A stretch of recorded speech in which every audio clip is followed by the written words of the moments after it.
pesticides, so we're protecting our fruits with... Meet Ramzi Grossen, one of the owners of Messiah, a small winery in Lebanon's Bekaa Valley. Grossen and other winemakers in Lebanon say exporting their product also means exporting their culture. You know, wine is not about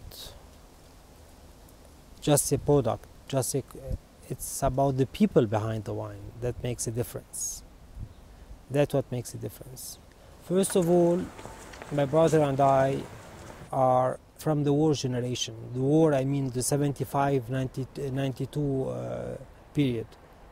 So we were small at the beginning of the war, and we, like many others, we went abroad to learn, to study, and eventually and to work too. But instead of settling abroad, we decided to come back to our country because we think we have a different culture, a different personality here. Grossen says Lebanese wines can teach buyers about Lebanon's unique beauty, something often overshadowed by news of Middle East wars. He says winemakers here are resilient enough to keep doing business despite the battles in nearby Syria. Damascus is 15 minutes behind these mountains. We saw worse. I mean, I'm terribly sorry for the people who are suffering over there. But as a Lebanese, I think we saw dear situations and we overcame them. So you have to adjust your business plan accordingly.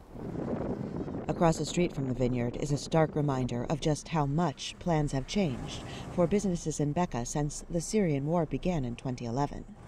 Most of the more than 1 million Syrian refugees in Lebanon, a country of fewer than 5 million people, live here in Bekaa, stretching its land and its economy to the limit.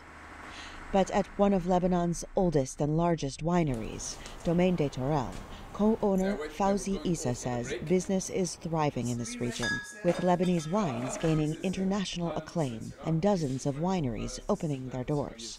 To further expand in international markets, though, he says Lebanese winemakers first have to let buyers know Lebanon makes wine at all. And that's the game that I think Lebanese wines has to play everywhere, in really tackling all the markets that has enough experience in wine tastings, and tell them, yes, Lebanon is not only a country that has the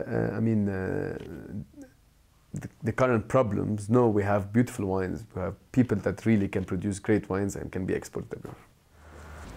But the industry is not immune to the war next door, he says, with tourism down and plans to open a hotel by the vineyard stalled until the conflict ends. We thought that in 2 months everything will be solved, but it's becoming more and more severe. Lebanon produces 9 to 10 million bottles of wine a year, which is tiny compared to major giants like France, which produces 7 to 8 billion bottles a year. But winemakers here say they're not trying to compete with Europe because their wine, like their country, is different from any other in the world. Heather Murdock for VOA News, Bekaa Valley, Lebanon. Beirut is behind the